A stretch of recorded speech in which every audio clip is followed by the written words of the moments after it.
கடந்த ஆண்டு 15/5/2024 அன்று கோவை சிறையிலிருந்து என்னை திருச்சி மாவட்ட காவல்துறையினர் வேறு ஒரு வழக்கில் என்னை ஆஜர்படுத்துவதற்காக திருச்சி நீதிமன்றத்திற்கு அழைத்து வரும் வழியில் ஜோதிலட்சுமி என்ற உதவி ஆய்வாளரும் இன்னும் சில காவலர்களும் எனக்கு வெறும் பெண் காவலர்களாக எனக்கு பாதுகாப்பு போட்டிருந்தார்கள். அந்த ஜோதிலட்சுமி என்ற உதவி ஆய்வாளரும் அந்த பெண் காவலர்களும் பொங்கலூர் அருகே உணவுக்காக வாகனத்தை நிறுத்தும் போது ஏற்கனவே எனக்கு அந்த சிறையில் நடந்த தாக்குதல் காரணமாக என்னுடைய வலது கை அப்போது கைமுறிவு ஏற்பட்டு மாவுக்கட்டு போடப்பட்டிருந்தது. இந்த பெண் காவலர்கள் என்ன வாகனத்திலேயே வச்சு என்னுடைய கையில் அந்த உடைந்த கையிலேயே கடுமையாக தாக்குதல் இந்த ஜோதிலட்சுமி எஸ்ஐ மற்றும் அந்த காவலர்கள் தாக்குதல் நடத்தினார்கள். நான் என்னை உடனடியாக மருத்துவமனைக்கு அழைத்து செல்லுங்கள் என்று சொன்னேன். ஆனால் அவர்கள் மருத்துவமனைக்கு அழைத்து செல்லவில்லை. அதன் பிறகு இங்கே வந்ததும் எனது வழக்கறிஞர் திரு முல்லை சுரேஷ் அவர்கள் இங்கே இருந்தார். அவரிடம் இந்த மாதிரி நான் வழியில் தாக்கப்பட்டேன்னு சொன்னோன்னே என்ன தாக்குதல் நடந்ததோ அப்படியே நீதிபதியிடம் இதை சொல்லுங்கள் என்று சொன்னதும் இந்த ஜோதிலட்சுமி என்ற ஆய்வாளர் மிகவும் அவதூறாக அவமரியாதையாக காதில் கேட்க முடியாத அளவுக்கு வார்த்தைகளை பயன்படுத்தி என்னை பேசினார். அவர் கூட இருந்த காவலர்களை தூண்டிவிட்டார். அவங்க எல்லாரும் என்னோட உடஞ்ச கையிலேயே எனக்கு தாக்குதல் நடத்தினார்கள் என்று நான் நீதிபதியிடம் சொன்னதும் நீதிபதி உடனடியாக திருச்சி அரசு மருத்துவமனையில் எனக்கு சிகிச்சை அளிக்க உத்தரவிட்டதோடு இவர்கள் அத்தனை பேர் மீதும் விசாரணை நடத்த வேண்டும் என்று உத்தரவிட்டார். இந்த காவலர்கள் என்னுடைய புகைப்படங்களை நான் இந்த கஸ்டடியில் வரும்போது இந்த பெண் காவலர்களோடு நான் இருக்கும் புகைப்படங்கள் எல்லாம் வெளியில் வந்துச்சு, நீங்கள் பார்த்துருப்பீங்க.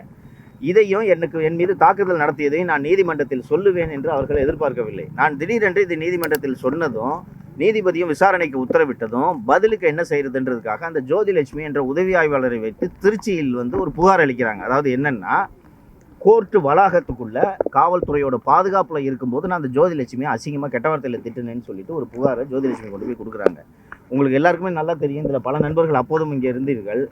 நான் கை உடைந்து மாவு கட்டோடு ஆயுதம் தாங்கிய காவலர்கள் சூழ நான் நின்றுட்டு இருந்தேன். அப்படி இருக்கும்போது கஸ்டடிக்கு வர எஸ்கார்ட்டுக்கு வர சப் இன்ஸ்பெக்டர் கெட்ட வார்த்தையில் எப்படியாவது ஒரு அக்யூஸை திட்ட முடியுமா? ஆனால் அப்படி ஒரு புகார் கொடுக்கப்பட்டு அது எஃப்ஐஆர் பதிவு செய்யப்பட்டு அந்த வழக்கில் குற்றப்பத்திரிகை தாக்கல் செய்யப்பட்டு அந்த குற்றப்பத்திரிகை நகலை பெறுவதற்காகத்தான் நான் இன்று மாண்புமிகு நீதித்துறை நடுவர் அவர்கள் நீதிமன்றத்தின் முன்பு ஆஜராவதற்காக நான் இன்னைக்கு வந்தேன். இது என்னோட வழக்கறிஞர் இந்த வழக்கில் இருந்து விடுவிப்பது சம்பந்தமாக குற்றப்பத்திரிகை ஆராய்ச்சி செய்துவிட்டு மேலே விடுவிப்பது தொடர்பான நடவடிக்கைகள் எடுக்கலாம் என்று தெரிவித்திருக்கிறார். நவம்பர் மாதத்தில் ஒரு தேதி, நவம்பர் மாதம் 12-11 தேதி போட்டிருக்காங்க. தொடர்ந்து உங்க மேல இந்த மாதிரி பண்றதுக்கு என்ன காரணம் நினைக்கிறீங்க? ஏற்கனவே இதுவரைக்கும் 35 வழக்குகள் நிலுவையில் இருக்கின்றன. இதில் ஒரு 15 வழக்குகள் புலனாய்வில் இருக்கின்றன. 20 வழக்குகளில் குற்றப்பத்திரிகை தாக்கல் செய்யப்பட்டுள்ளது. நீங்கள் உங்கள் நண்பர்கள் அத்தனை பேருக்குமே தெரியும், நான் சென்னையில் ஒரு மீடியா சேனல் நடத்திட்டு இருக்கேன், யூடியூப் சேனல் நடத்திட்டு இருக்கேன். தினந்தோறும் நான் ஷோ பண்ணணும், பொலிட்டிக்கல் ஷோன்றதுனால டெய்லி நான் ஷோ பண்ணணும்.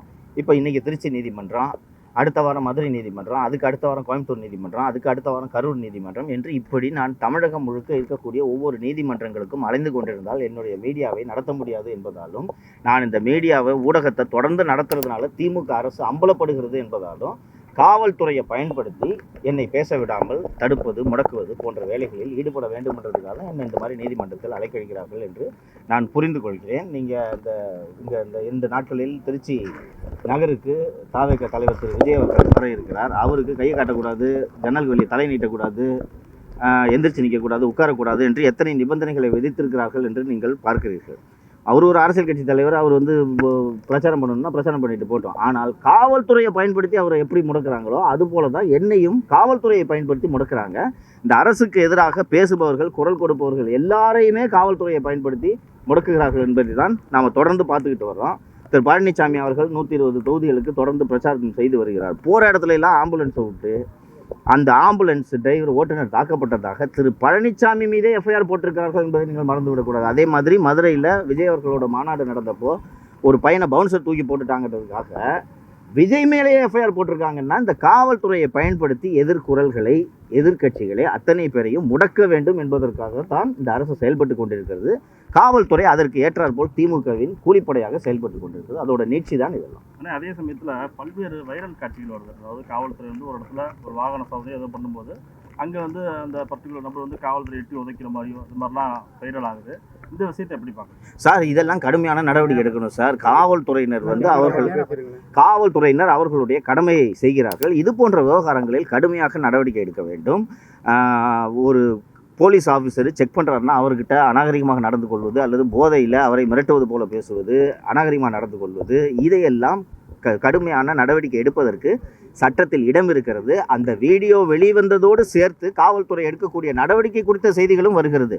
அதிலெல்லாம் சமரசம் பார்க்காமல் காவல்துறை நடவடிக்கை எடுக்க வேண்டும், எடுத்துக்கொண்டும் இருக்கிறார்கள். அதனால் அந்த மாதிரி ஒரு சிலர் நடந்து கொள்கிறார்கள் என்பதற்காக நீங்கள் அவங்களெல்லாம் கூட்டிகிட்டு போய் கையை காலை உடைக்கிறது, வழுக்கி விழுந்துட்டாங்கன்னு சொல்கிறதெல்லாம் ஏற்றுக்கொள்ள முடியாது. அது மனித உரிமை மீறல் என்று தான். கூட்டத்தின் நடுவே வந்து ஆம்புலன்ஸ் விட்டதா சொல்றீங்க. ஆமாம் சார். ஆனா துறையூர்ல அதே போயில அந்த கூட்டத்துல உள்ளவங்க ஆம்புலன்ஸ், ஆனா அங்க வந்து ஆம்புலன்ஸ் டிரைவரும் தாக்கிட்டாங்க, அந்த கர்ப்பிணி பெண்ணையும் தாக்கிட்டாங்க.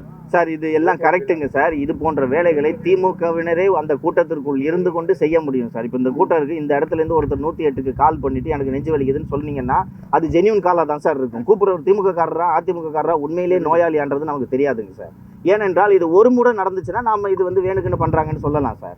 ஆனால் எல்லா கூட்டங்களையும் ஆம்புலன்ஸ் வரும்போது இது வினோதமாக இருக்குல்ல. ஒரு ஆம்புலன்ஸ் டிரைவர் இவ்வளோ பேர் 5000 பேர் கூட்டத்தில் இருக்காங்க, கூட்டத்துக்கு நடுவில் போகிறதுக்கு எந்த ஓட்டுநர்களாக இருந்தாலும் தயங்குவார்கள். அந்த கூட்டத்தின் நடுவே அதை நீங்கள் மெனிவர் பண்ணி மருத்துவமனைக்கு போய் சேர்றதுக்கு மேலும் தாமதமாகிறதுக்கான வாய்ப்புகள் தான் இருக்கிறது. அதனால இது வந்து திரு பழனிசாமி அவர்கள் சொல்லக்கூடிய குற்றச்சாட்டு நியாயமாக தெரிகிறது சார். இது போலவெல்லாம்